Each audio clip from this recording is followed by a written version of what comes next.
Film की शुरुआत में एक बिजनेसमैन मिन्हू को दिखाया जाता है, जिसे अपनी गर्लफ्रेंड किम की हत्या के आरोप में जमानत पर रिहा किया गया है। जेल से बाहर आते ही वह अपने वकील से केस पर बात करता है। वकील उससे पूछती है कि होटल में उस दिन क्या हुआ था, किम कैसे मरी, पुलिस कैसे आई, सब कुछ सच सच बताओ। इसी के साथ कहानी फ्लैशबैक में चली जाती है। फ्लैशबैक में दिखाया जाता है कि जिस दिन किम मरी, मिन्हू उससे होटल में मिलने गया था। बातचीत के दौरान उसने होटल के बाहर पुलिस को देखा और घबरा गया। वह भागने ही वाला था कि अचानक एक आदमी आया और उसके सिर पर वार किया, जिससे वह बेहोश हो गया। जब होश आया तो किम वहां नहीं थी। वह वॉशरूम में गया तो देखा कि किम की लाश वहां पड़ी थी। वह कुछ समझ पाता इससे पहले ही पुलिस आ गई और उसे कातिल समझकर गिरफ्तार कर लिया। वर्तमान में वकील मिन्हू से कहती है कि तुम सच नहीं बता रहे। मैंने पुलिस की फाइल देखी है, कमरे में तुम्हारे अलावा कोई और नहीं था। सच बताओ, तुम क्या छिपा रहे हो? मिन्हू चुप रहता है। फिर वकील उसे एक लड़के की तस्वीर दिखाती है और पूछती है, क्या तुम इसे जानते हो? यह कुछ दिन पहले लापता हो गया था। मिन्हू पहले इनकार कर देता है, लेकिन जब वकील फिर से पूछती है तो वह इस लड़के की कहानी बताने लगता है। कहानी एक और फ्लैशबैक में चली जाती है। कुछ महीने पहले मिन्हू अपनी गर्लफ्रेंड किम से मिलने जा रहा था। मिन्हू शादीशुदा था और अब उसे अफसोस हो रहा था कि वह अपनी पत्नी को धोखा दे रहा है। इसलिए उसने किम से कहा कि वह जल्द ही रिश्ता खत्म कर देगा। किम गाड़ी चला रही थी, लेकिन मिन्हू की बात सुनकर उसका ध्यान भटक गया। सामने से एक कार आ रही थी, जिसे वह देख नहीं पाई। टकराने से पहले किम ने झटके से गाड़ी मोड़ दी और खुद को बचा लिया, लेकिन सामने वाली कार का भयानक एक्सीडेंट हो गया। किम और मिन्हू बाहर आए तो देखा कि दूसरी कार बुरी तरह टूट चुकी थी। किम ने जाकर कार का दरवाजा खोला और देखा कि अंदर एक लड़का मरा पड़ा था। वह कोई और नहीं बल्कि वही लड़का था जिसकी तस्वीर वकील ने मिन्हू को दिखाई थी। उसका नाम हान था। मिन्हू डर गया और पुलिस को बुलाने लगा, लेकिन किम ने उसे रोक दिया। उसने कहा कि इस रास्ते पर हमें किसी ने नहीं देखा। अगर पुलिस आई तो हम फंस जाएंगे और हमारी बदनामी होगी। बेहतर है कि हम लाश को कहीं फेंक दें और यहां से निकल जाएं। इससे पहले कि वे ऐसा कर पाते, वहां एक पुलिस कार आ गई। मिन्हू डर गया, लेकिन किम ने होशियारी दिखाई। पुलिस ने एक्सीडेंट के बारे में पूछा तो किम ने झूठ बोल दिया कि यह हमारा एक्सीडेंट था और हमने आपस में मामला सुलझा लिया है। फिर उसने पुलिस के सामने अपनी इंश्योरेंस कंपनी को भी फोन किया, जिससे पुलिस को शक नहीं हुआ और वे चले गए। जैसे ही पुलिस गई, किम ने मिन्हू से कहा, तुम चाहते थे ना कि हमारा रिश्ता खत्म हो? आज से सब खत्म। यह एक्सीडेंट भी एक राज रहेगा, जैसे हमारा रिश्ता था। मिन्हू हान की कार लेकर चला गया, जबकि किम अपनी गाड़ी में बैठी। लेकिन एक्सीडेंट के कारण उसकी गाड़ी स्टार्ट नहीं हो रही थी। तभी वहां से एक बुजुर्ग व्यक्ति गुजरा और किम की मदद के लिए रुक गया। उसने पूछा, कोई दिक्कत है? किम ने बताया कि उसकी गाड़ी का एक्सीडेंट हुआ है और अब वह स्टार्ट नहीं हो रही। वह आदमी किम की गाड़ी को अपने घर ले गया और घंटों मेहनत के बाद उसे ठीक कर दिया। किम ने उसका शुक्रिया अदा किया और जाने लगी। तभी उसकी नज़र वहां एक तस्वीर पर पड़ी। वह देखकर हैरान रह गई, क्योंकि वह तस्वीर हान की थी। किम और मिन्हू, जिस लड़के हान की लाश छिपाने वाले थे, अब उसी के पिता ने किम की गाड़ी ठीक कर दी थी। हान के पिता बहुत अच्छे इंसान थे, जो अपने बेटे का इंतजार कर रहे थे। उन्होंने किम से कहा, मेरा बेटा अब तक घर नहीं आया। वे बार बार अपने बेटे को फोन कर रहे थे। अचानक किम के हाथ में रखा फोन बजने लगा।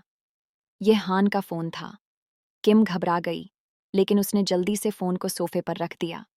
हान के पिता को लगा कि शायद उनका बेटा अपना फोन घर पर भूल गया था। किम खुद को संभालते हुए वहां से निकल गई। अब वह इस हादसे को भूलकर अपनी पत्नी, परिवार और बिजनेस में ध्यान देने लगी, जिससे उसका कारोबार तेजी से बढ़ने लगा।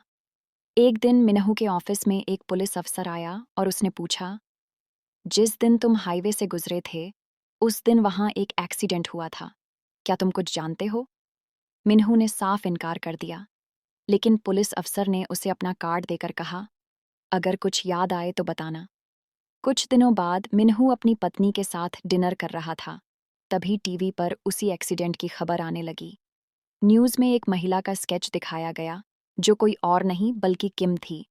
पुलिस ने बताया कि किम ही उस एक्सीडेंट की जिम्मेदार है और वे उसे ढूंढ रहे हैं।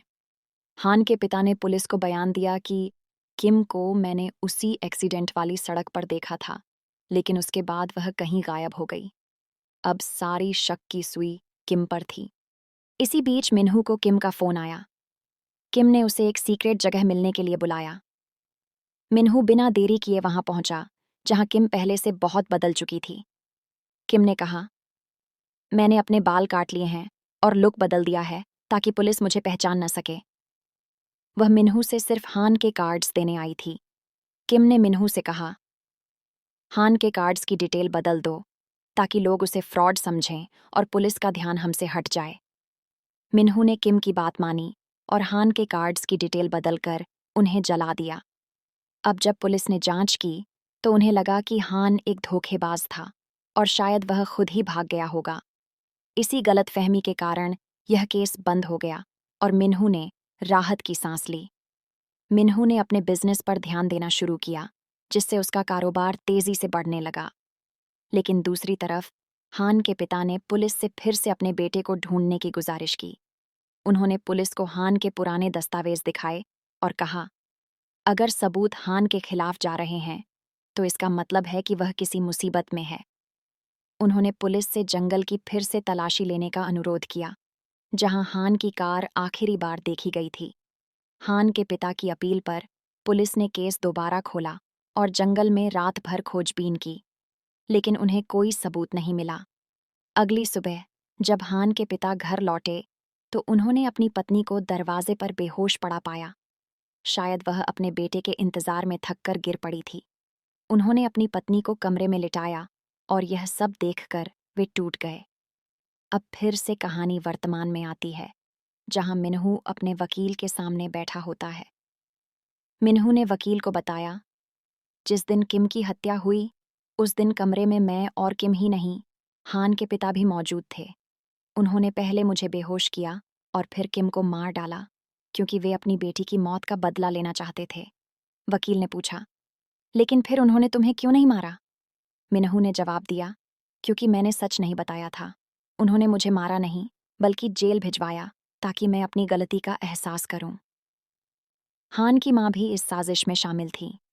जैसे ही वह हान के पिता के कमरे से निकली, उसने तुरंत पुलिस को फोन किया और मुझे गिरफ्तार करवा दिया। यह सब सुनकर वकील उठी और बोली, मिन्हू, जो कहानी तुमने सुनाई वह पूरी तरह गलत है। अब मैं तुम्हें असली सच्चाई बताती हूँ। अब कहानी फिर से फ्लैशबैक में चली जाती है। असलियत यह थी कि जिस दिन हान का एक्सीडेंट हुआ था, उस दिन कार किम नहीं, बल्कि खुद मिन्हू चला रहा था और उसकी लापरवाही के कारण हादसा हुआ, जिससे हान की मौत हो गई। किम ठीक थी और वह पुलिस को बुलाना चाहती थी, लेकिन मिन्हू ने उसे ऐसा करने से रोका। मिन्हू को डर था कि अगर यह मामला पुलिस तक गया तो उसकी बिजनेस टाइकून बनने की इमेज खराब हो जाएगी। किम को अपनी छवि की कोई परवाह नहीं थी, लेकिन मिन्हू ने उसे जबरदस्ती हान की लाश छिपाने के लिए मजबूर किया। असल में यह सारा प्लान मिन्हू का था और उसने इतनी चालाकी से खेला कि खुद को हर केस से दूर रखा और किम को फंसा दिया। किम हान की मौत से बहुत दुखी थी। पुलिस भी उसके पीछे थी, जिसके कारण उसे अपनी पहचान छिपानी पड़ी और नौकरी छोड़नी पड़ी। लेकिन फिर भी उसका दिल यह सच्चाई छिपाने को तैयार नहीं था। आखिरकार एक दिन किम ने हान के पिता को फोन कर पूरी सच्चाई बता दी। जब मिन्हू को यह पता चला तो उसे बहुत गुस्सा आया और गुस्से में आकर उसने किम की हत्या कर दी। अब जब उसने हान और किम दोनों की हत्या कर दी थी तो वह किसी भी हालत में फंसना नहीं चाहता था। उसने खुद को घायल किया और बेहोश होने का नाटक किया ताकि यह दिखा सके कि उसे फंसाया जा रहा है। यह सब सुनकर मिन्हू हैरान रह गया। उसे समझ नहीं आ रहा था कि वकील को पूरी सच्चाई कैसे पता चली। वकील मुस्कुराई और बोली, चिंता मत करो मिस्टर मिन्हू, मैं अभी भी तुम्हारा केस लड़ने को तैयार हूँ। बस मुझे यह बताओ कि हान और उसकी कार कहाँ छिपाई। मिन्हू के पास अब सच बताने के अलावा कोई चारा नहीं था। उसने कबूल किया, मैंने हान की कार झील में डुबो दी थी। लेकिन अब उसने सबसे बड़ा राज खोला। जब मैंने हान की कार पानी में फेंकी तब वह जिंदा था।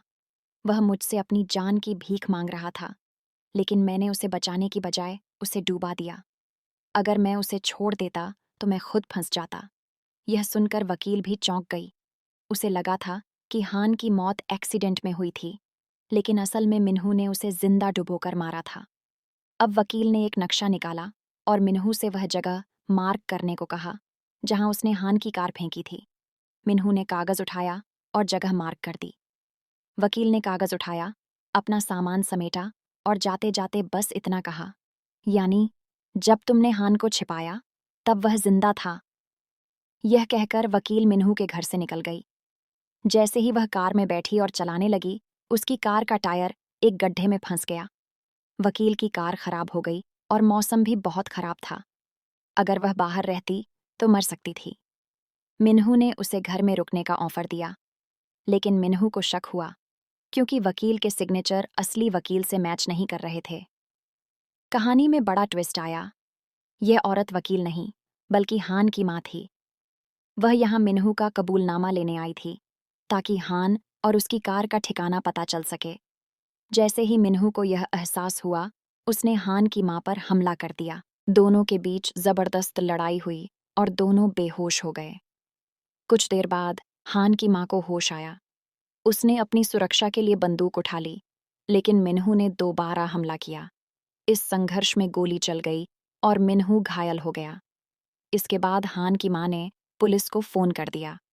पुलिस आई और हान की माँ को गिरफ्तार कर लिया, लेकिन उसने पुलिस को मिन्हू का पूरा कबूलनामा और हान के शव का ठिकाना बता दिया। पुलिस ने मिन्हू द्वारा बताई गई जगह की जांच की, जहां हान की कार और उसका शव मिला। अब साबित हो गया कि असली कातिल मिन्हू ही था। पुलिस ने मिन्हू को गिरफ्तार कर लिया और हान की माँ को रिहा कर दिया। मिन्हू की जिंदगी बर्बाद हो गई।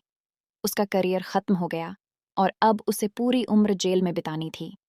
वह हैरान था कि दो बूढ़े माता पिता ने इतनी चालाकी से उससे बदला लिया। आखिरकार हान के माता पिता अपने बेटे की लाश देखकर फूट फूट कर रो पड़े। यहीं इस कहानी का अंत होता है।